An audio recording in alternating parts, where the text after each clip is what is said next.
The Minnesota House is on the verge of passing a sweeping public safety package that includes major changes to state gun laws. One change would be the establishment of a red flag law, which would allow the confiscation of guns from people believed to be a threat. Let's go live now to the state capitol, where lawmakers are going on hour 5 of their debate. Rose Schmidt is there with details. Rose? Yeah, lawmakers have been on the House floor debating since before 4 o'clock today. These gun control measures are expected to pass, and Governor Tim Walz has said he will sign the bill into law. Gun violence prevention groups say a red flag law is long overdue in Minnesota. On Monday night, the House is expected to pass the measure, which Protect Minnesota believes will help prevent firearm suicides. Here in Minnesota, the vast majority of gun deaths are firearm suicides. In 2021, almost 70% of gun deaths here in our state were suicides.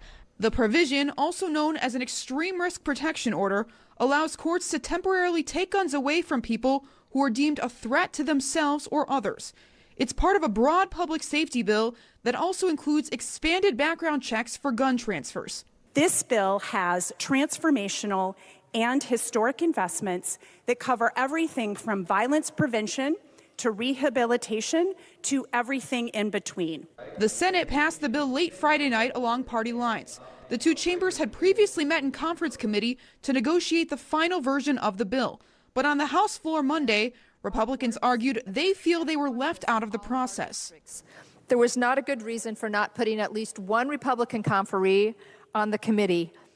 We represent 48% of the state. We should have some sort of say in this bill. Republicans oppose the bill on Second Amendment and other grounds. Regarding a red flag law, they argue the measure violates due process rights and say they're concerned the system could be abused. The judges blatantly disregard what the people of this House and the other chamber have said we want done and what the people feel should be the proper response to those crimes. The Minnesota Gun Owners Caucus has said the bill will, quote, burden lawful gun owners without reducing firearm crimes or suicide rates.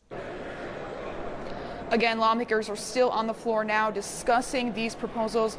We'll bring you the latest on Fox 9 News at 10. Reporting live from the state capitol, Rose Schmidt, Fox 9. All right, thank you, Rose.